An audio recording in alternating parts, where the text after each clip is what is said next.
Hey everyone, it's Ben Hardy here, and in today's been me looking at the Escalade IQ. This one is a luxury 2. I wanted to get you guys a review on a fully loaded one. Before we get in this video, I want to give a huge shout out and thank you to the Jerry Signer Cadillac here in Salt Lake. I'll include a link to their website in the description down below. If you have any questions, you need any help, just ask for Zaid. Also include a link to my car buying guide. Let's get into it.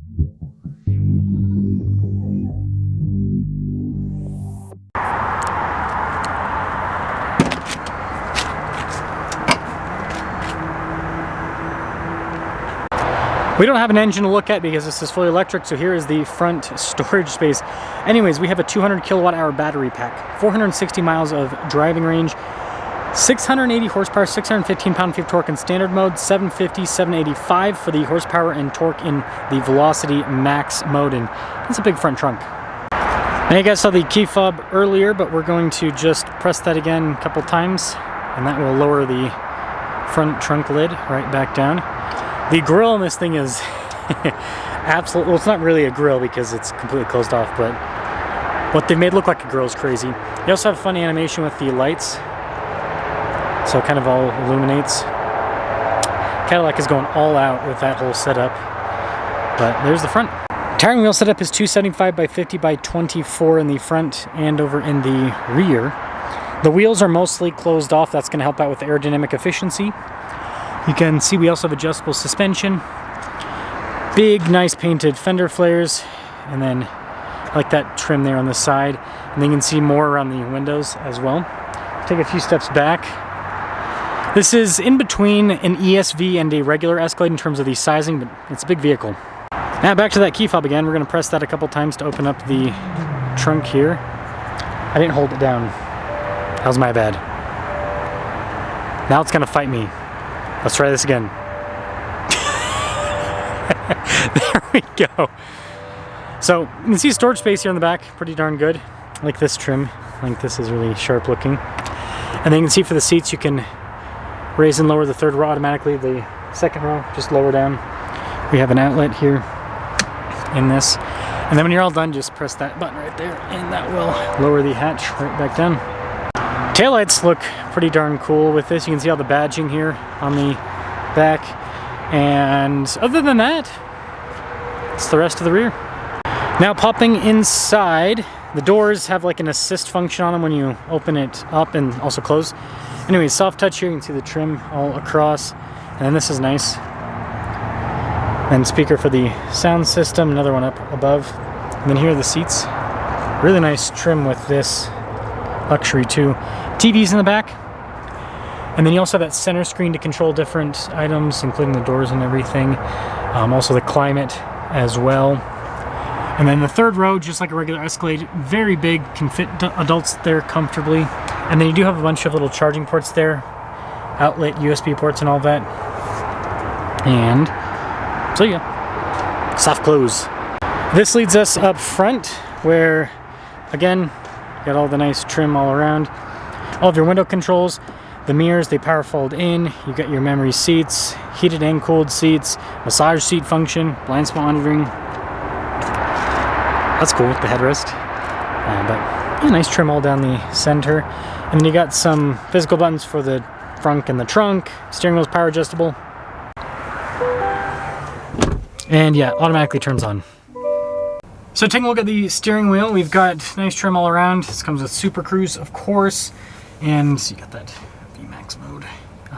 Controls for Super Cruise, heated steering wheel and all of that. Controls for the center stacker just right here. Regen paddle on the back, and then you got regular turn signal stock and then column shifter here on the other side. Big digital gauge cluster here in the center, which you can use to change what it shows. This is the nice thing about digital, is it's a lot more customizable, and this also comes with the night vision system. Now I've got this 360 camera, which is actually pretty solid, good resolution, but it's also not as big as you'd expect with the display, given how big the overall display is. I mean, it's the entire dash. So yeah, as for the rest of this, this is the infotainment system part of it. It's got quick response time. Everything's, I think, pretty easy to use. Pretty self-explanatory too. They don't do anything crazy like ambient lighting there. You got your drive modes here that you can switch between as well. And then yes, you do have the passenger screen there as well. It's kind of like a secondary infotainment system. You can look at what the HDMI stuff's happening, so whatever's plugged in there with the headphones and everything. Again, pretty straightforward. Nice trim below. And then we have yet another screen, I know.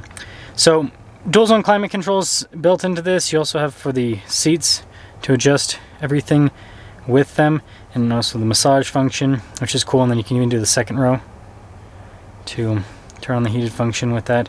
And then the lights are also built into this, so there's quite a bit.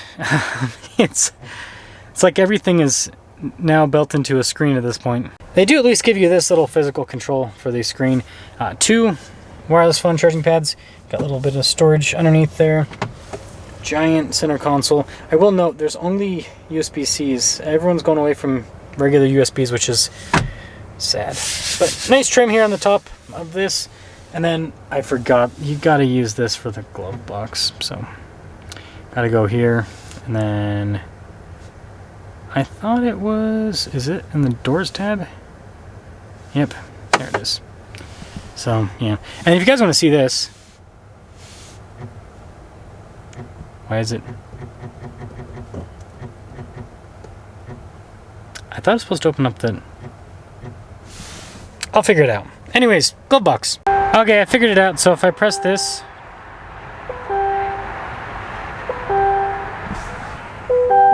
okay, so that closed it. And then to open it,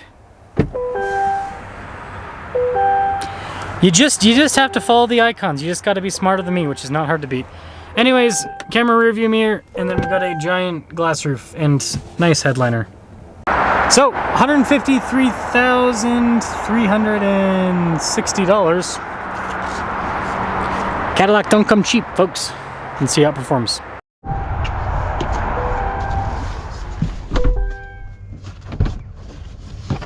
Ah, my seatbelt's stuck.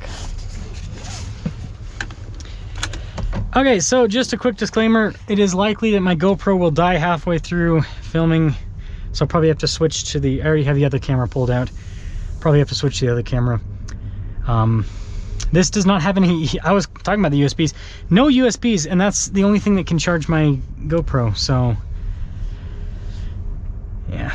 It's one of those things that I'm not too fond of change-wise with cars. And I understand, you know, for cost-cutting measures and everything, right, they're not going to put USBs in it. Well, as I was saying, they're not going to put USBs in everything, but yeah, I don't know, so annoying. And that was as expected.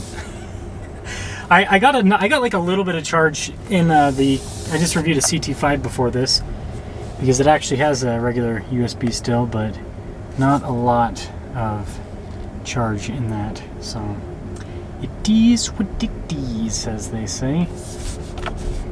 So I like this. That's cool. Turn signal camera. And I will say the turning radius on this is fantastic. You can see the rear wheel. It looks like it has rear steering. The rear wheel looks like it turns a little bit. But yeah, smooth ride. So weird. I mean, look at how much screen there is. It is crazy to see. Now the ride quality on this is good. It's very comfortable. You know, it's got that floaty air suspension feel, which is nice. And I mean, the regen's pretty. I mean, you can change the regen depending on what you want, but the regen's not too crazy. Let's so we can change the drive mode there. Man, that's a little bit of a reach. Not too bad though. Yeah, it really does look like, when I look at that camera, it really does look like the wheel turns. We'll check up here again. This is a big car. This is a really big car. It handles the bumps pretty well though.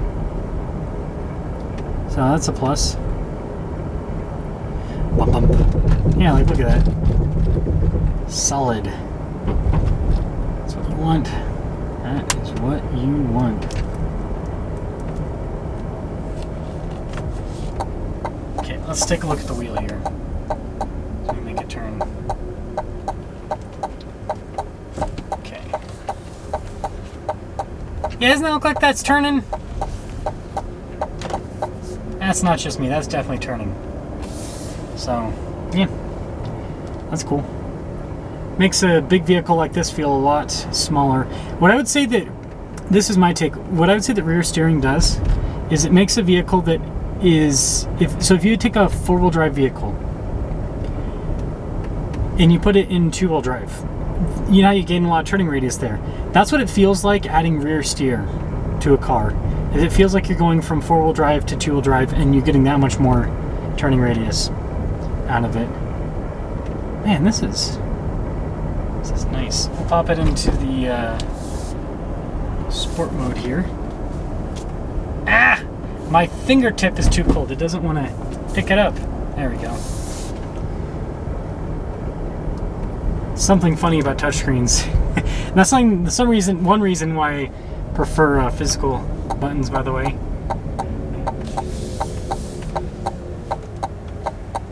So that I don't have to... Oh, whoops. I was trying to press that V button. Get us maximum boost.